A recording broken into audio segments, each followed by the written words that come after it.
अस्सलाम वालेकुम नाज़रीन, मैं हूं आसिफ जट। जमीन पर तो बड़ी चोरियां आपने देखी सुनी होंगी।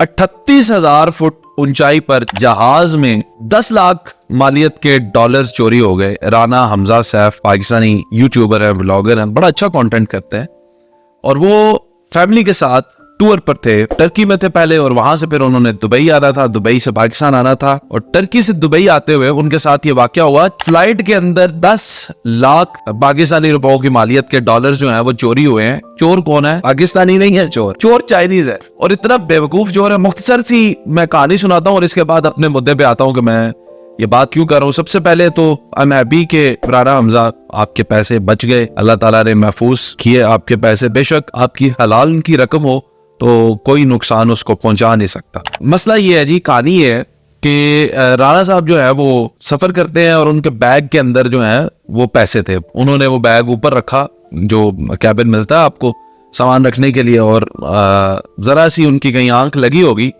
कि एक चाइनीज आया, उसने आके बैग उठाया, वापस गया, पैसे निकाले, फिर वापस आया, आके बैग उधर ही रख दिया।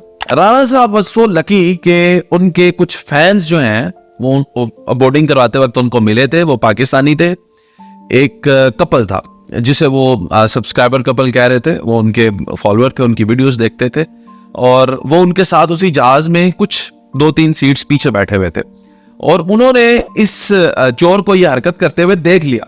राणा साहब सो रहे थे, उन्होंने देखा और क्या अकल पाई है उन्होंने, सल्यूट उनको कि उन्होंने ना सिर्फ देखा बल्कि चोर जब बैग अपने पास ला के रख के उसमें से पैसे निकाल रहा था उन्होंने वीडियो भी बना ली और फिर राणा साहब के पास आए। उन्होंने आगे कहा, हमजा साहब उठे हैं, आपका बैग देखें, इसमें से कोई चीज तो नहीं निकल गई, क्योंकि वो बंदा जो है आपका बैग उठा के ले गया था। राणा परेशान हुआ, उसने खोल के देखा, सब कुछ ठीक था लेकिन एनवेलप में पैसे कोई नहीं। थोड़े से पैसे भी उसने छोड़ दिए, वो फॉरेन करेंसी थी, डॉलर्स थे, 10 लाख पाकिस्तानी रुपए मालियत के वो डॉलर थे।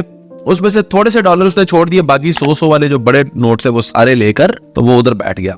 अब जब वो आपस में आए, उन्होंने डिस्कशन की, चोर चुकाना हो गया। राणा साहब ने केबिन क्रू को बताया और फिर जब उसको पता चला तो वो और चौकन्ना हो गया। अच्छा, और चौकन्ना होने पे उसने जो हरकतें की ना, उस कपल ने, जो कि राना हमजा सैफ के फैन थे, उन्होंने वो भी रिकॉर्ड कर लिया।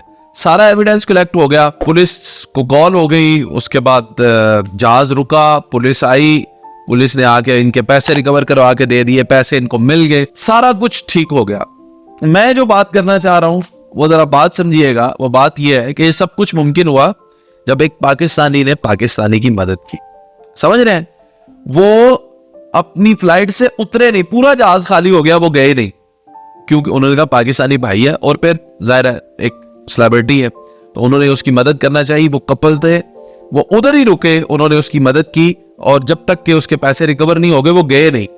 तो क्या हुआ, एक पाकिस्तानी ने पाकिस्तानी की मदद की। इसी तरह का एक मिलता जुलता सा वाकया मैं आपको सुनाऊं। मैं सऊदी अरेबिया में था उम्रा करने के लिए, जिस होटल में ठहरा हुआ था वहां पे 4 बंगाली एक पाकिस्तानी से लड़ पड़े। वो पाकिस्तानी सराय की बेल्ट का बंदा था और वो बंगाली 4 थे और उनमें हाथापाई हो गई। अब मैं उस वक्त मेरा खून खोल रहा था और मेरा दिल कर रहा था कि इन बंगालियों को मैं एक एक लगाऊं, लेकिन जाहिर है सऊदी अरेबिया है, वहां के कानून से मैं वाकिफ था, हम इसमें नहीं कर सकते थे। लेकिन मैंने एक काम किया, वो काम ये किया, हम 2 लोग थे और बंगाली आपको पता है वो बस जरा इतने ही होते हैं, तो एक को मैंने ऐसे पकड़ लिया, दूसरे को ऐसे पकड़ लिया, दूसरे मेरे दोस्त ने उन दोनों को पकड़ लिया, तो वो अकेले पाकिस्तानी ने सही उनकी टुकाई की। बोला था बात है, बाद में पुलिस ने उसको पकड़ा और फिर होटल से निकाल दिया। ये एक और किस्सा है, लेकिन हमने अपने पाकिस्तानी भाई को कुट नहीं पड़ने, हाथ नहीं लगाने दिया बंगालियों को। भाई इतना जज्बा तो है।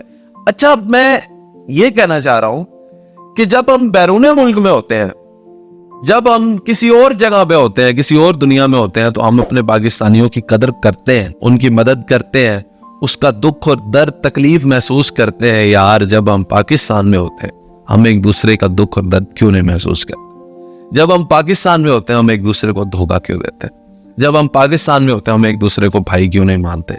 जब हम पाकिस्तान में होते हैं हम एक दूसरे के माल पे नजर क्यों रखते हैं? पाकिस्तान में होते हुए हम एक दूसरे की मदद क्यों नहीं करते? मैं ये सवाल सोच सोच के बड़ा परेशान हूं। मैं सऊदी अरेबिया में जब 2007 में था, उस वक्त एक कराची का लड़का, नौजवान, उसकी दुकान मेरी दुकान के साथ हुआ करती थी और वो कंप्यूटर ठीक करता था, उसे मुहंदिस कहते हैं, और वो हमेशा मुझे टॉन्ट करता था, अबे वो पंजाबी पंजाबी ऐसे, पंजाबी वैसे, और मैं उसको कराची का होने की वजह से टॉन्ट करता रहता। हम दोनों ही एक दूसरे को तंग करते रहते थे। और इतने एक दिन हम ऐसे ही कर रहे थे और एक अरबी आया और उसने आके कहा पाकिस्तानी कुल्लो, अगला लफ्ज अरबी में जो रहते हैं उनको पता है। तो उस वक्त मुझे बड़ा दुख हुआ कि हम तो एक दूसरे को पंजाब का और कराची का, सिंध का कह के तंज कर रहे हैं, और उसने आगे तो सबको एक ही उंगली में के इशारे से गाली देकर चला गया। तो कहने का मतलब यह है कि हमें एक दूसरे की मदद करनी चाहिए। पाकिस्तानियत बहुत सबसे पहले होनी चाहिए, सबसे पहले पाकिस्तान होना चाहिए, और हर शहरी की इज्जत होनी चाहिए, एक दूसरे का एहतराम होना चाहिए। और ये पता है कब होगा?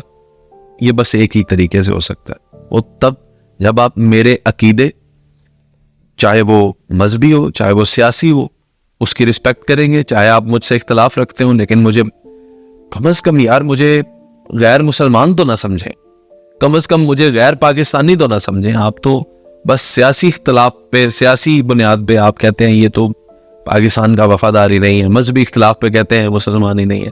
तो ये सारी वो बातें हैं जो हमें एक दूसरे से दूर करती हैं। जब हम एक्सेप्ट करेंगे एक दूसरे की एग्जिस्टेंस को, एक दूसरे के नज़रियात को और इख्तलाफ राय को एक्सेप्ट करेंगे, तो उसके बाद फिर मोहब्बत तो फिर जाहिर है हमें एक दूसरे से है। मैं अपने तमाम पाकिस्तानी भाइयों को कहता हूँ जनाब दिल से आई लव यू, और मुझे उम्मीद है कि आप भी मियाँ साहब की तरह जो आई लव यू होता है उसका जवाब देंगे आई लव यू टू कह के कमेंट सेक्शन।